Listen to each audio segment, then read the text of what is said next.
Hey guys, remember me? I ain't made a video in some time, but I think I'm gonna get back to it. I really think it's time to come back.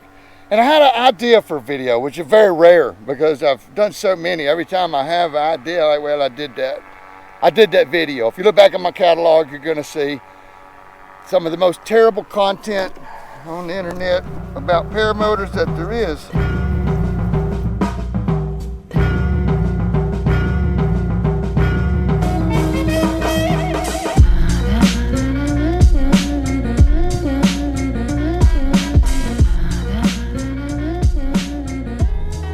Better, but my apologies for that. That's just what you get with old Kylo here. We're gonna film it, we're gonna chop it, we're gonna post it. Sometimes I put a little music in it, sometimes a little editing, but sometimes not. And we just leave the rough edges where they are, and I think that makes it more real. And that's what I'm going for here. I ain't trying to fake anything. Got a student up here doing maybe his 15th trike flight. Beautiful morning, wet, steady north winds. But I wanted to talk about something. I'm gonna wait till I get in the air to do it. Called the pilot mindset.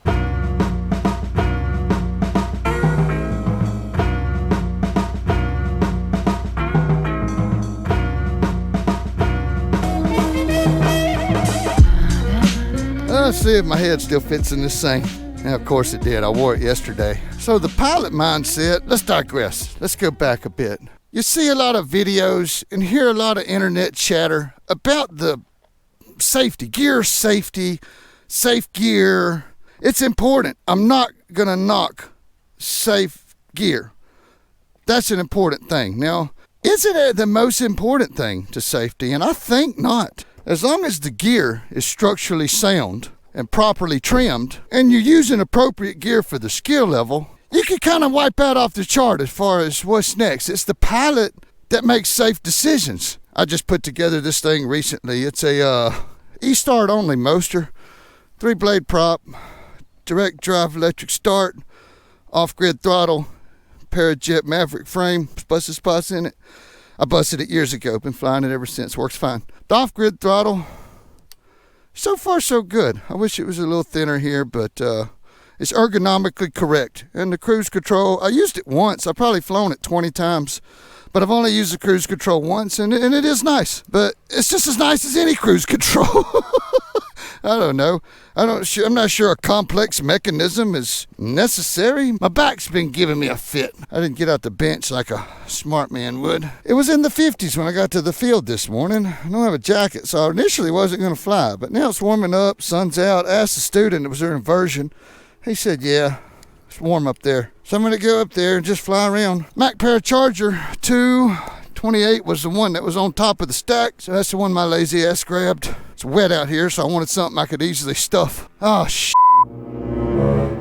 I ain't primed this fucking thing. I'm distracted making this fucking video, and here I am making shit moves. Way to come back, Kyle. Way to come back from your hiatus off the internet. Been flying every day since I seen you. I ain't forgot to prime the fucking thing in how long? It's been like a year since I forgot to prime one. Oh, it was almost primed anyway. I could have just started it. I really suck. But sucking's what I do best. All right, now back to it. Let's focus on the launch here, or the start. Will it start? That's the game we play. Clear. Hey, it started. So the pilot mindset starts with we've skipped a lot of steps already talking about it. Weather check, field conditions, check, winds, check, direction. I got obstacles in front and left and right. We'll try to shoot the gap in between. Wind's different than when I laid out, that's okay. Where's my air traffic? He's coming in. No, he's going away. So we're good. On my motor, let's do a launch real quick. Here comes the glider. Power. Pressure and posture. Woo-hoo. Oh, there's the warmer air. I feel it. I feel it warmer. Oh, this is nice. This is nice. So I'm going to go hands off and I'm going to set the cruise control.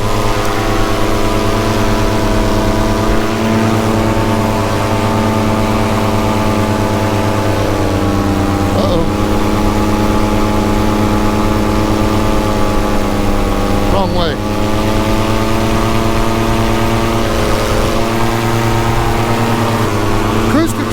nice, but it doesn't vlog very well, you know, if you got the power on. So there's that. So I'm gonna get back on the controls and just do some climbs and descents. But the pilot mindset, if you're just living in the moment, you're looking around where you're at, and you're not paying attention to where you're gonna be in a few seconds, well, you've totally fell behind. As an aviator, you've got to be looking ahead. There's no stopping and figuring out. I see students trying to do their first inflations. They're doing their first launch attempts, and they're stopping midway through the attempt because it's not going right. They want to stop, fix it, then go, and that's kind of the worst thing. But it shows up through all aspects of the flight. Right now, I know what I'm doing, whether my motor works or not. I'm gonna come around, left turn, into the field, land. There's my target. I even got a target out there. Of course, I switch gliders every day, so my glide slope practice is definitely off. I'm gonna warm the motor. That wasn't to give me any kind of advantage. That's because this is gonna be a go-around, and I want the motor nice and fresh for the approach. Winds are light, so the approach is going to be steep. So I'll come in a little bit lower than I typically would if I'm aiming for it. So I'm going to burn a little altitude out here, and now I'm going to start turning toward it a bit. Again, that's just to keep the motor alive.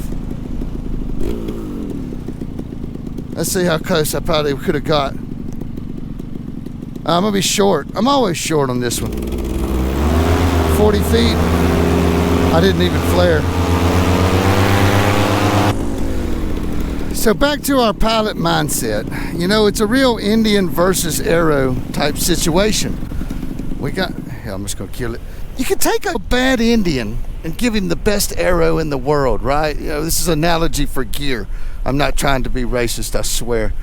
But I'm from the generation where Indians were Indians, and I don't know if we call them Native Americans or American Indians, or there's Indians from India. Anyway, I don't get me off on fucking tangent. Kylo, get on point. So you take a good Indian, right, and give him a real shitty arrow and he, in a bow, he can make it work. He can make it work. A good Indian can just about make anything work. But if you take a bad Indian or a new Indian, in the reference to paramotor pilots, a new pilot is unskilled, and so you could take the best gear in the world, you know, the stuff that's the hottest shit, most efficient, easiest inflation, just a gimme, training wheels type glider. And the bad Indian, best arrow, no good. It took me a long time to say that analogy. Mornings are not my thing, guys. Mornings are not my things. It is a pleasant morning. This is very nice. This is very nice. I'm enjoying flying. I'm just doing circles at the airport. I got nowhere to go. I don't have much fuel.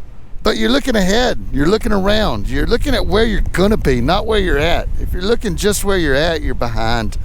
That's the moral of the story. Again, you could take bad stuff and a good pilot can fly it great, but you could take great stuff and a bad pilot is still not gonna do great on it. So don't ever think that it's the gear that makes the difference. I see people having struggles quite often when they're new, and they say, you know, maybe I should get a different wing. And I'm like, no, you need to practice. You need to practice and be a good Indian. There's the cold air. Let me restart this piece. Clear.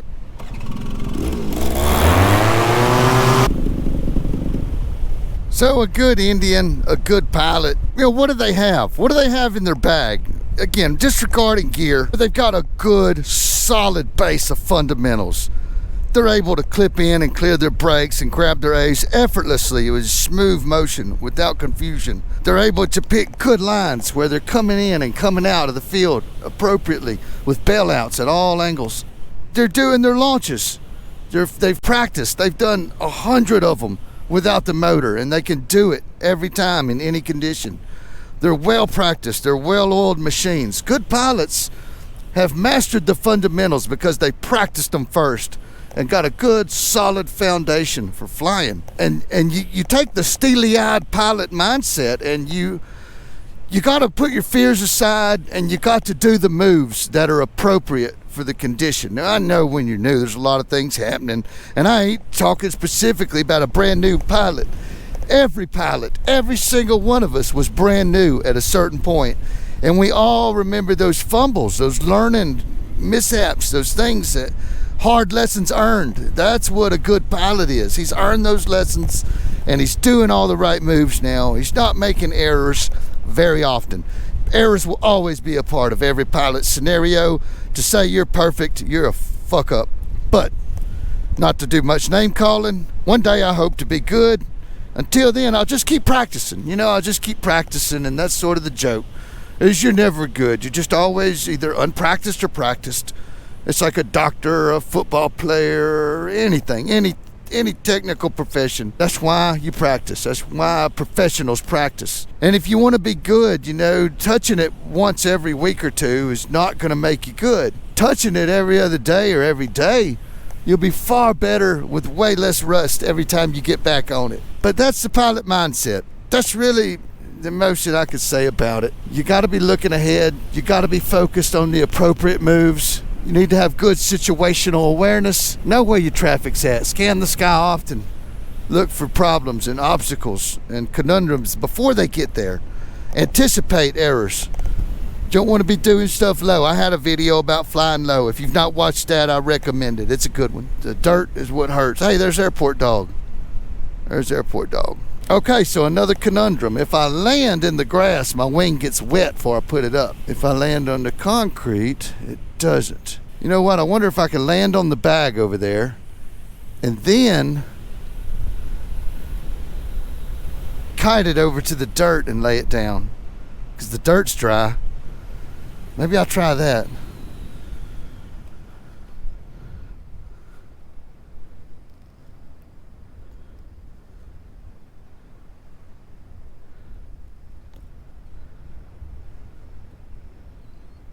No.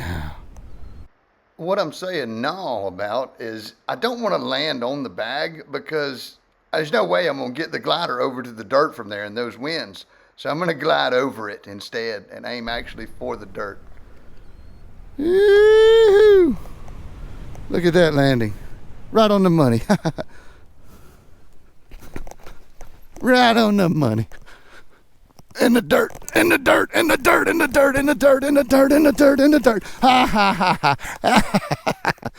Did it. Mission accomplished. Had to go slightly long on my glide, but that's the game we play. I'd rather bag a dirty wing than a wet one anyway.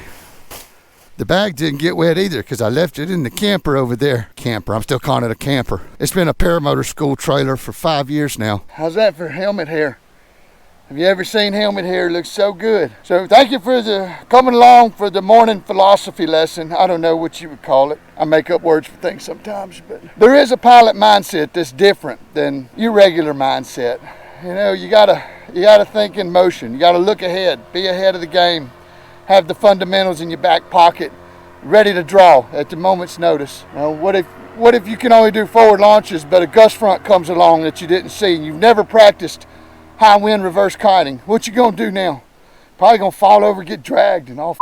I'm sorry about the language. I'm gonna get off here, put my stuff up, go do some chores, and then come back this evening and do it again. If you have interest in the paramotor school, email me down below. We're rolling up on the end of the spring season. I reopen in the fall. So if you're looking for fall training, I encourage you to give me a chance. All I do just about is teach people to fly, grow grass, and do pharmacy about 2 days a week. The rest of it's paramotor school. I'm a relief guy. They call me when they need me nowadays. Yeah, ask anybody if you're curious. Anybody that's been here will tell you what it's like and how we do it. Got to throw a plug in there for the school. That's all I got, really. I'm going to finish the pilot mindset and put my shit up. I was lucky to keep it dry, so that's score one for Kylo. I don't get many good ones. Thank you for watching. I'll catch y'all real soon in the next one. Much love. Kyle out.